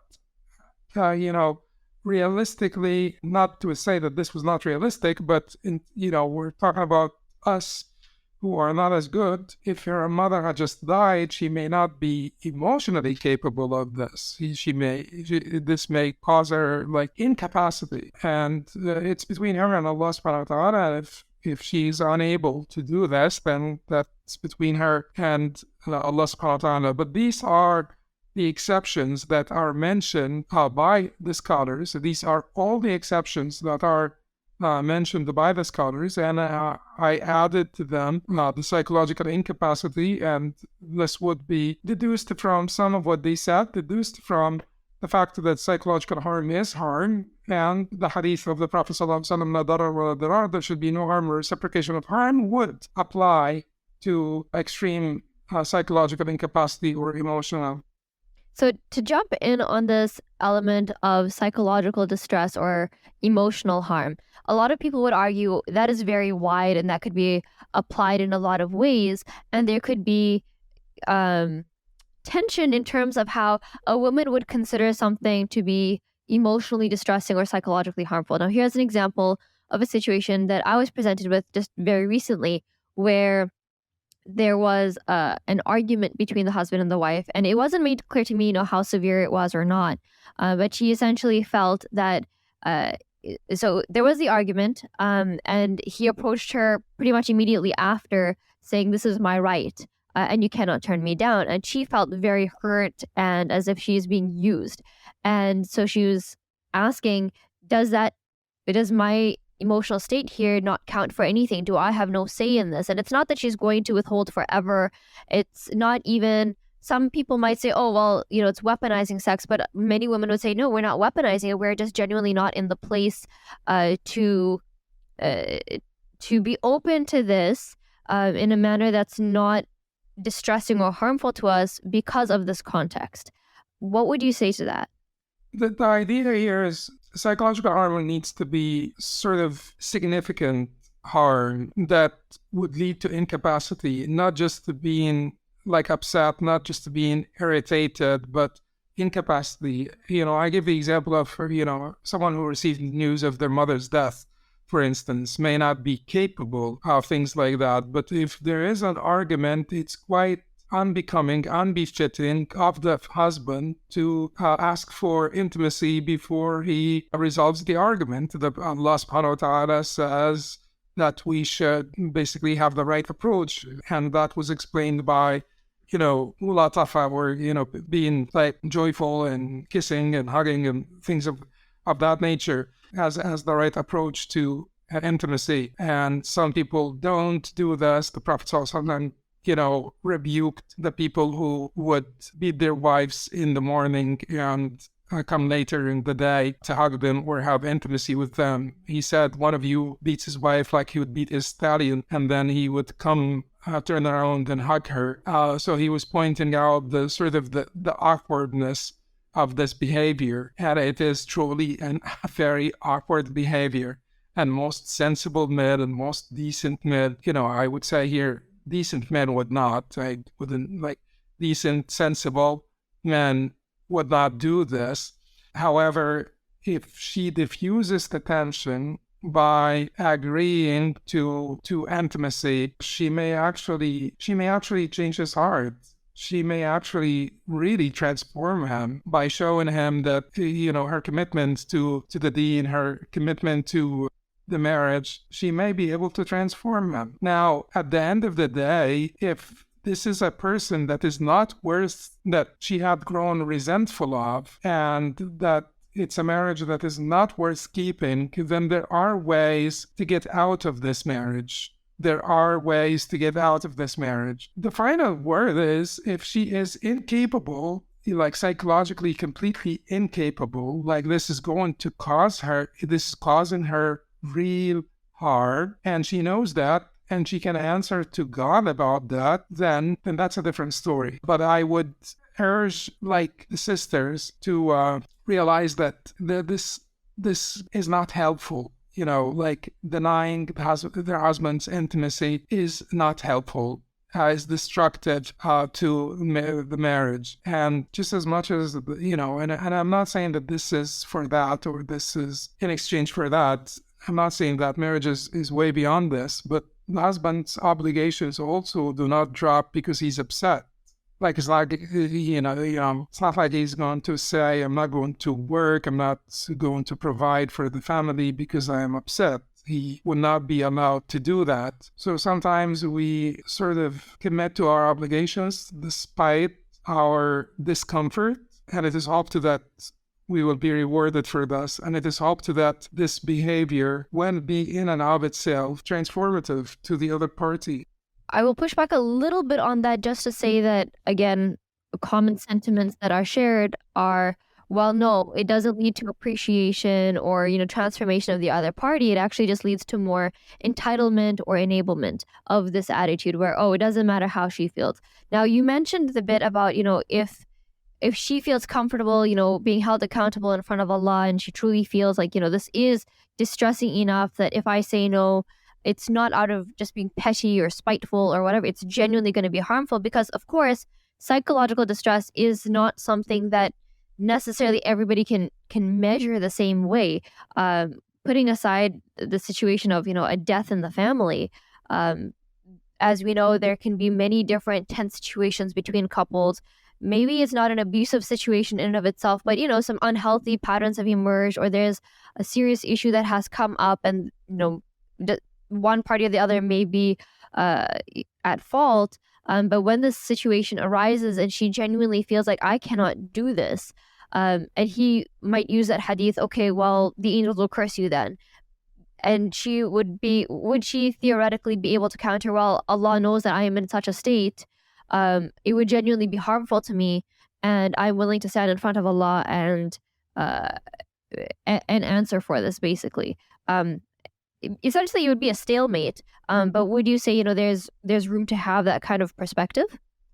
Well, this is something that the issue here is that this is a subjective thing, and we're talking about sort of real harm, and we are not denying that psychological harm is real harm, but we're talking about her being incapable. Now, in general, Allah does not bear the Rasul beyond its capacity. Who determines the capacity of each soul? Everybody determines their capacity. But again, at the same time, they would have to answer, to this before Allah subhanahu wa ta'ala, and they would have to prepare an answer if there is true incapacity or not. I suppose in the end, with this issue, as with so many others related to marriage, it goes back to that issue of the graciousness and, giving other people or the other party their rights and obligations while not demanding the same. And this would go for both the husband and the wife. So I understand it's a very sticky situation and a complex issue to to make any statements of, and people will almost inevitably find a reason to bring up certain other exceptions, or what about this, what about that, and they may all be valid situations in and of themselves, but we of course can't sit here and debate every single possibility of what might exist. So moving on from that, the really big other question that is tied to all of this: what are the limits and the extents of such obedience? And you did touch on it in some detail, the 3 different categories, and so on and so forth. But you brought up, especially with regards to ma'ruf, what is good and reasonable and sensible people. Now, how do we contend with different ideas of what is reasonable, especially given that we are in a multicultural society? There are Muslims of different cultural backgrounds. They have different madahib. Some people might say, like one individual might say, I think it's reasonable to tell my wife what to wear, what to eat, never to leave the house except for XYZ circumstance. And you did, cover that a little bit. But they will say, this is reasonable to me in my culture, in my context.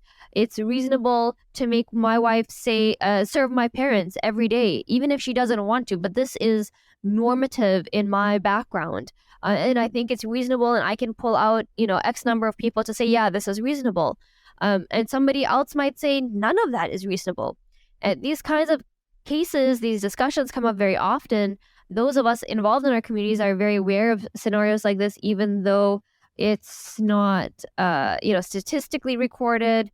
There might not be any legal action involved because of, perhaps the lack of Sharia boards in certain areas. There's obviously no central scholarly body in the West. There's no regulation of any Islamic legal authority. There's no ability to enforce any of that.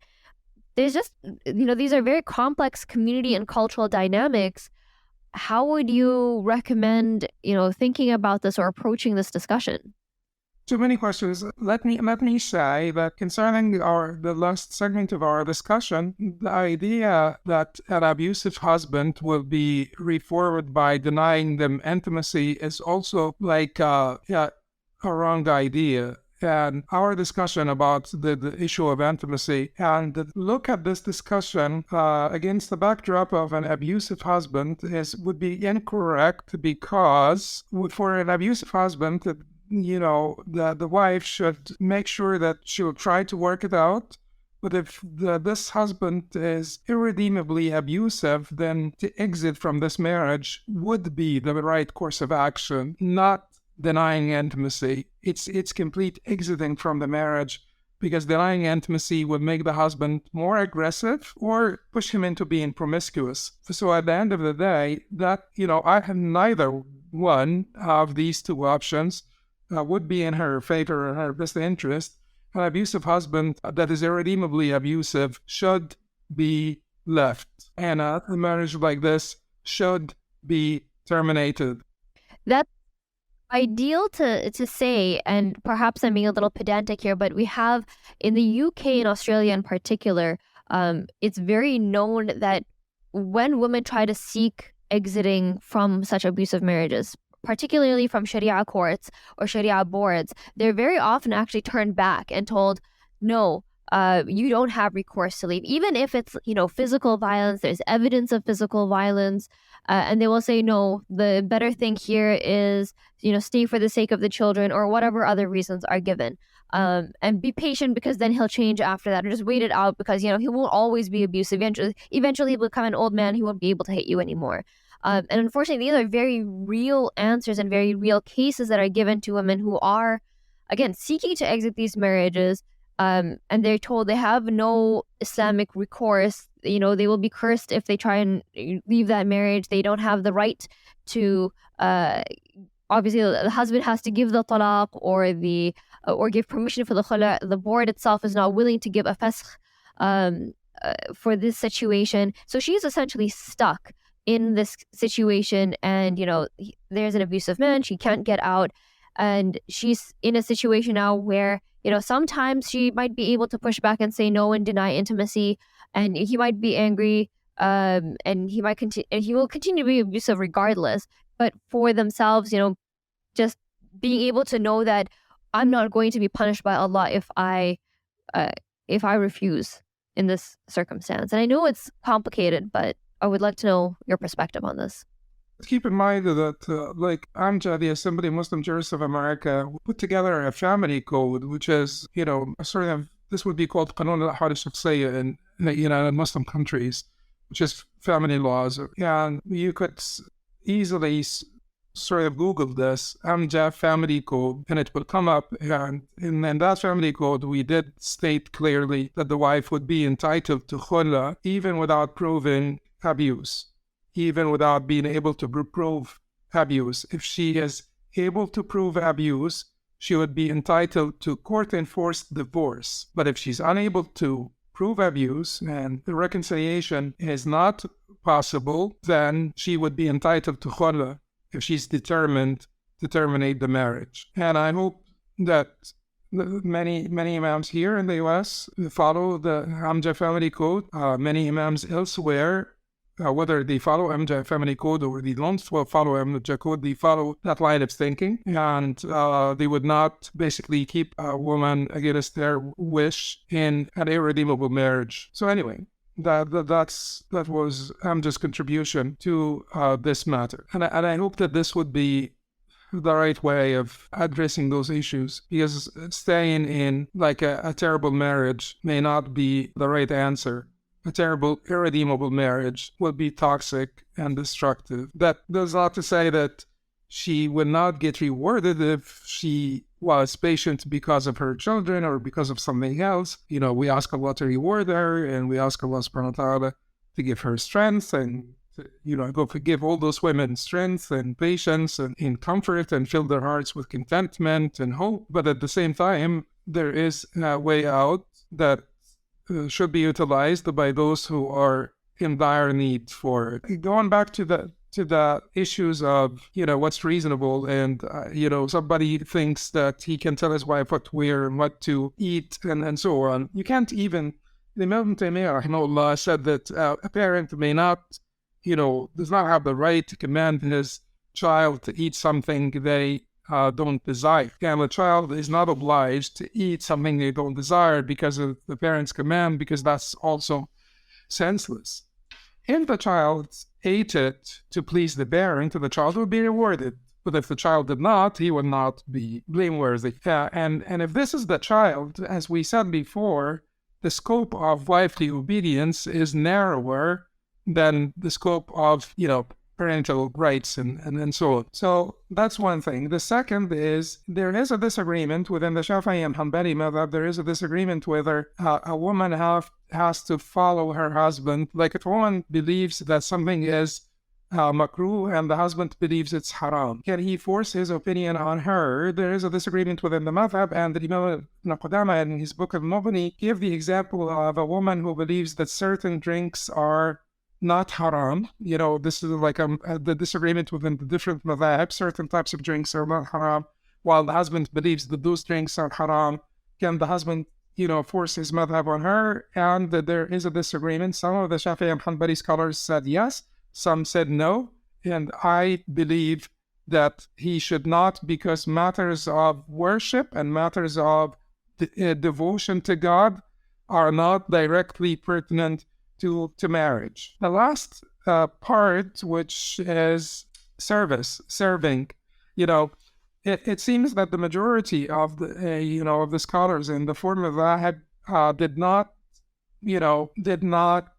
or the majority of the scholars of the form of Dhahab indicated that women are not bound to serve the husband, let alone the parents-in-law.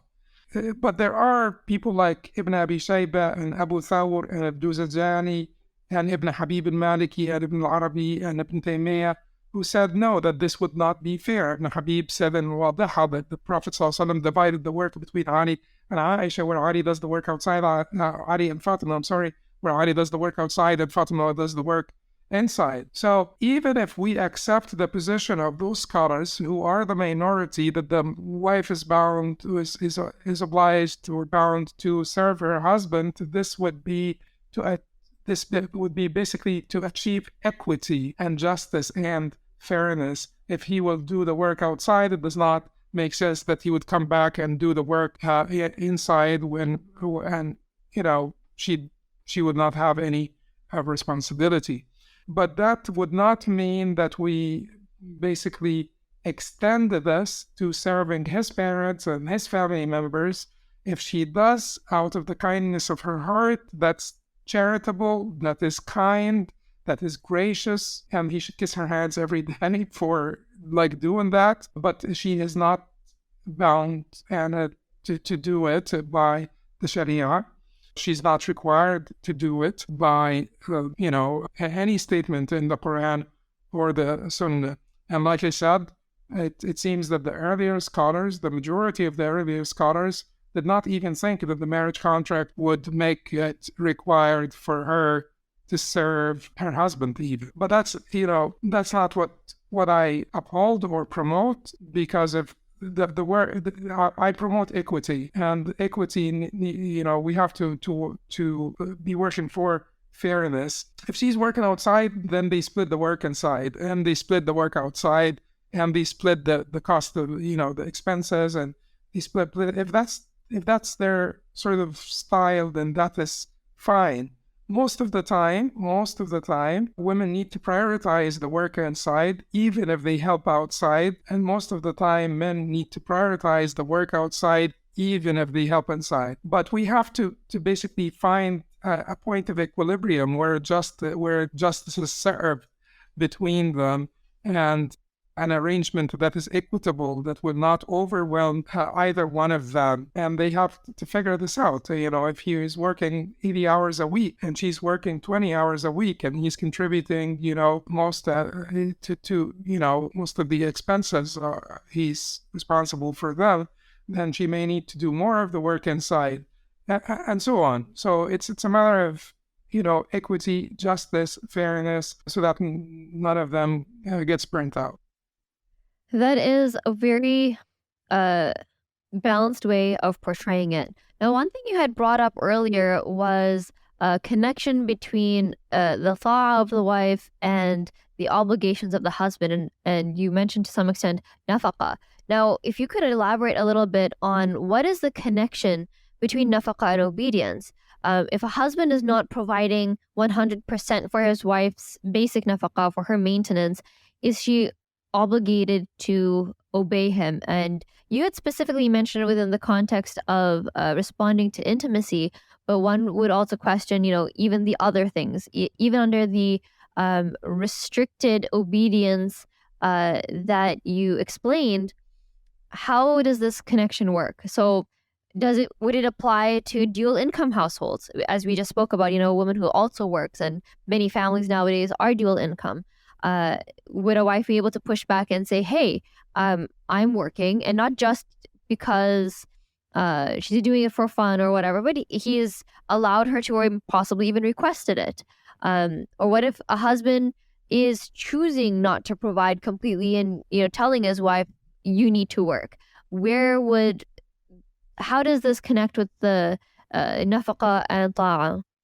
Okay, I'll give you an example to show you how much they basically connected the two, or how much they felt that the two are interdependent in many ways. So that they feel that the husband, that this is the obligation, this is the primary obligation on the husband in the marriage contract. I mean, when you get married, you are responsible for your wife financially and so on. And so in the Hanbali madhab, they talk about, for instance, a wife who's nashes, like rebellious during the day but not at night, or vice versa. She will deserve the nafaqah during the day but not during the night, and vice versa. So if he's spending on her, if he's spending on her half of the time, so he is entitled to have to obedience half of the time. And certainly that would be awkward to figure out how to do these things. But point here that I am trying to make is that they really consider this to be defaulting on as part of the contract, and then not being entitled to his rights. So he's not entitled to his rights if he does not fulfill his obligations. And the asar of the zawj that is unable to spend on his wife, certainly we're saying that our marriages should be much better than this, and we all should be much better than this, and it's not expected of a good wife. Think of the wife of Prophet Ayub, for instance. It's not expected of a good wife to just throw away her husband because he went through some financial difficulty. But we're talking about the bare minimum here, the bare bones. We're talking about rights and obligations. Yes, if he's not spending on his wife, then he's not entitled to obedience. But at the same time, we have to go back and say, what did they mean by not being able to spend? It's not what people think of spending nowadays. Certainly, he will have to provide an accommodation that is suitable for her. Most of us spend more than we should nowadays, and most of us ask for more than we need nowadays. The husband may say to the wife, no, I do not want you to contribute. I want you to stay home, and I'll spend on the family, but I will spend within my means.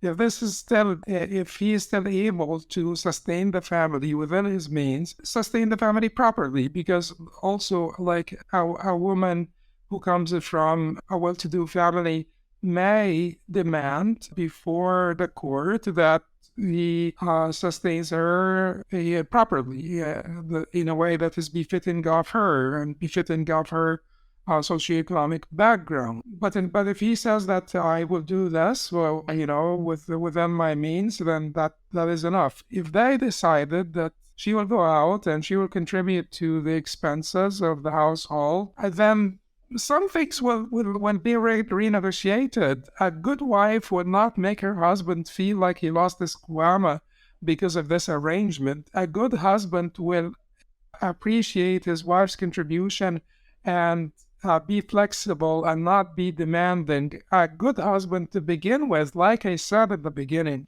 spares those the right to obedience to, scenarios or cases that he really feels so strongly about, such as the education of his children or something of that nature. He doesn't use this card every day. He doesn't use this card, in all matters, big and small and even trivial. That would be, and like that would be suicidal to their relationship. It would not be good, conducive to any harmony and to any sweetness in their relationship. But like I said, with these new arrangements, they will need to renegotiate the burdens, the responsibilities, the rights and obligations. Some things will need to be renegotiated. If we have an arrangement that is not the traditional arrangement, such as the one that you mentioned, where they're splitting the expenses 50-50.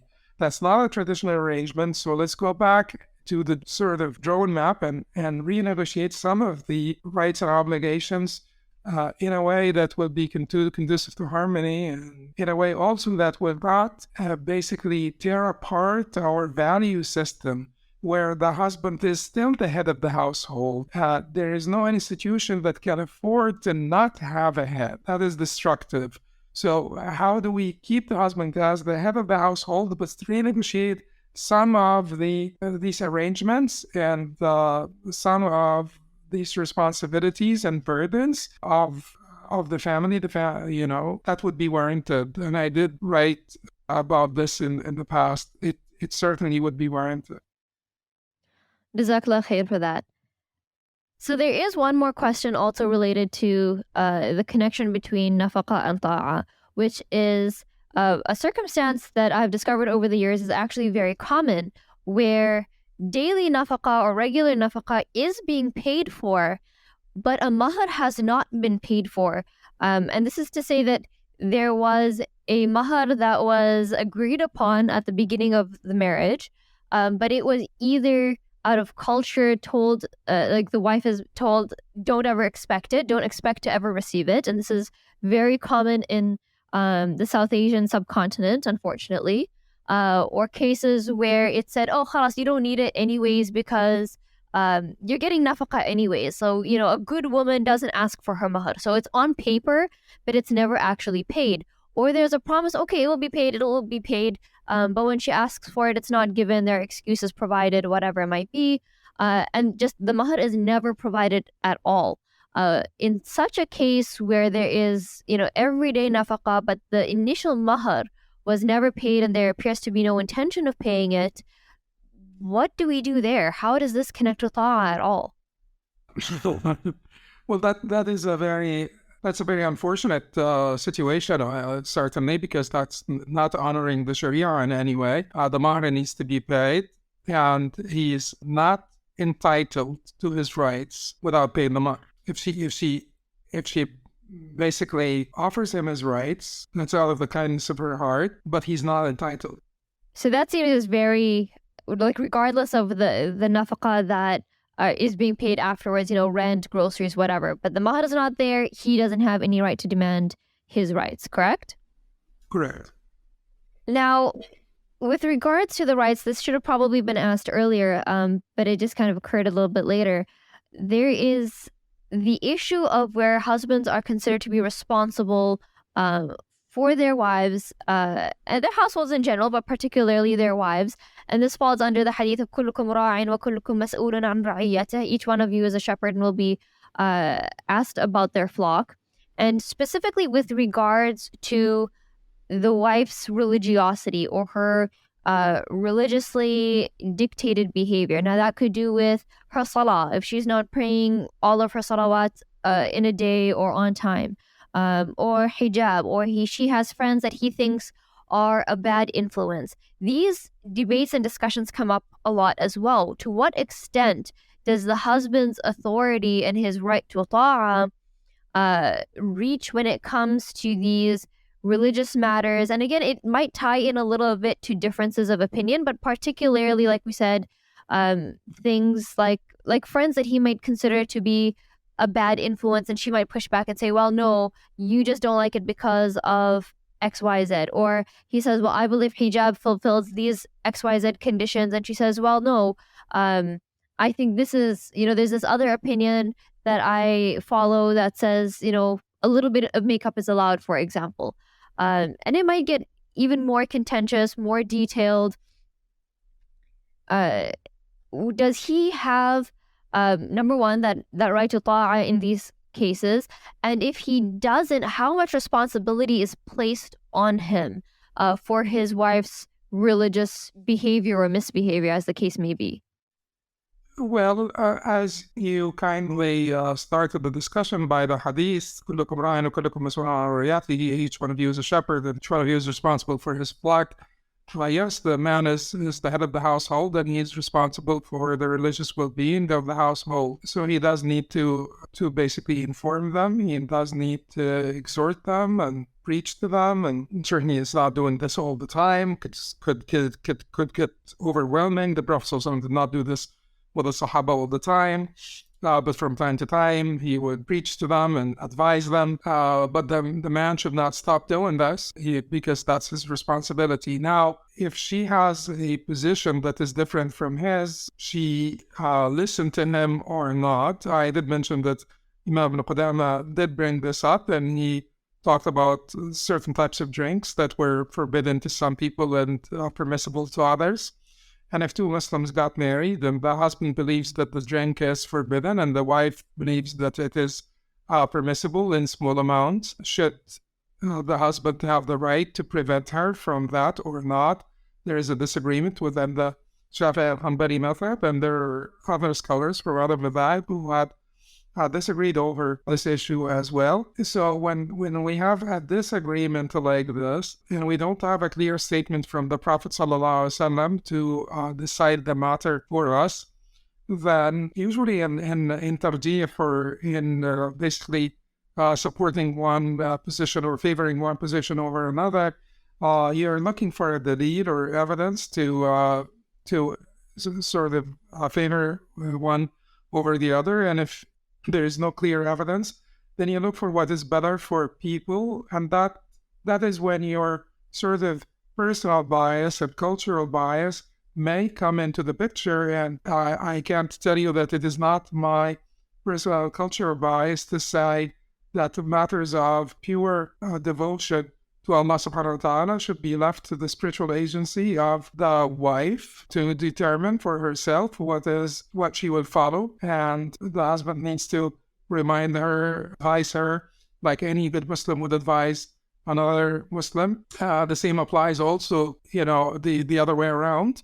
Because if she sees that he is falling short on his religious obligations, she should advise him as well. But then he would leave her to do what she believes to be right. That's when we talk about makruh and haram, makruh issues, or we talk about difference of opinion among the scholars. But if she's doing something that is clearly haram, then he does have the obligation. It's basically the double obligation as another Muslim and as a husband to basically command the good and forbid the evil. Amr bil ma'ruf wa nahy anil munkar. And we have one more question with this ta'a element. Can a husband waive his right to obedience? So say, a couple is talking for marriage, and you did mention a condition is that we're not making the halal haram or the haram halal. Now, what if the woman proposes a condition of, okay, look, I'm not saying that this is, it's haram for me to obey you, but what if would you agree to waiving your right to ta'a? So even if we're talking about the most restricted circumstance, and whether it's the right to intimacy or anything else, and he says, yeah, okay, anytime, even if I ask for this, but you can say no, and it's not going to be, held against you. In theory, would this be considered acceptable or not? It wouldn't hold. Like, he can retract it any time he wants. Just like if the wife exempts him from nafaqah, she can do it. She can say, well, I exempt you from nafaqah, but it would not hold, and it would be sort of revoked if she recounts it any time. Okay, so it would be one of those things where they can agree upon it, but if he changes his mind afterwards, then that becomes binding. Yes. All right. So, mashallah, that was an extremely detailed conversation overall. I think it was really beneficial definitely for me, and I really hope that it's beneficial for our listeners, inshallah. And just to sum up everything we've talked about, and I know it's going to be difficult, but just as your final words, how can Muslim men and women ultimately understand this concept of wifely obedience to husbands in a healthy way? And how can healthy marriages be established that respect a woman's sense of self while upholding this principle? Just, it is a brief summary as possible. Most of our religiosity does not have much to do with religiosity, does not have much to do with true devotion to Allah subhanahu wa ta'ala. It's based on sort of ideological conviction or cultural practices, blind following, inherited beliefs. So we really need to figure out if we want to draw closer to Allah subhanahu wa ta'ala, and if we want personal refinement, spiritual growth and development, we need to make that decision, and we need to make up our minds if our Islam is truly for the sake of Allah, for the sake of drawing closer to the all good God, our Lord, Allah subhanahu wa ta'ala. And once we have made that determination, I think many things will fall in place. Our marriage, our personal qualities, we'll be able to refine them. We will be able to fix our relationships with other people, neighbors, parents, family members, kin, co-workers. We will live in harmony and accord with, Allah's creation, because we are in harmony with our Creator. So it's a wholesome answer, a holistic answer will have to start there. We have to commit to being better Muslims in the true sense of the word, and in the true meaning of Islam. And if we do, and we declare our need for His help and our dependence on Him, and our poverty and inability and incapacity, and our sort of wickedness as well, to declare all of this and to come to Him with humility and ask Him to fix us and to fix our relationships, and then start together. Start to accept each other, because we're not the companions of the Prophet ﷺ, neither us men or the Sahaba or counterparts, the women or the Sahabiyat. So we need to accept each other and work together towards, like I said, personal refinement and spiritual growth. There is not that much time in life to waste on arguing and disputing and all of this anguish that we cost ourselves. Just stay, focused on your ultimate objective. And if we both are focused on the ultimate objective, it would unite our hearts. Because if it is one, it will basically bring us together on the same road towards the same objective and the same destination. So let's just help each other on this journey until we get to our desired destination. May Allah subhanahu wa ta'ala bless our marriages and to protect our ummah from all evil and put barakah in our children and our offspring. Thank you. Jazakallah al-khair, ameen to the du'as. And again, I cannot express enough just how much I appreciate the time that you took for us to lay out in such a detailed and holistic manner this entire concept of ta'a, wifely ta'a in particular. And given how contentious it is, I think you laid out just a very, very healthy way for everybody to understand this concept. And I also urge listeners, if you are interested in more details like fiqh of family, Sheikh Hatem does have a YouTube channel where past classes of his have been recorded. And I'm actually a huge fan of listening to Sheikh Hatem's fiqh of family, which is available on YouTube and very easily accessible and broken down in chapters, very detailed and very, very beneficial to learn from. So barakallahu feek, Sheikh Hatem, once again. I really, really appreciate the time that you've given us, and may Allah bless you and put barakah in your work and continue to grant you tawfiq in all that you do for His sake. Ameen. To our listeners, don't forget to subscribe to the podcast, stay tuned for the next episode, and share your questions, your comments, and anything else that comes to mind below. Jazakumullah khair, wassalamu alaikum wa rahmatullahi wa barakatuh. Hey everyone, don't forget to subscribe to our podcast and follow us online on Twitter, Facebook, and Instagram on our handle Muslim Matters. And check out our site daily at muslimmatters.org. Thanks for listening, and we'll see you in the next one, inshallah. Assalamu alaikum wa rahmatullahi wa barakatuhu.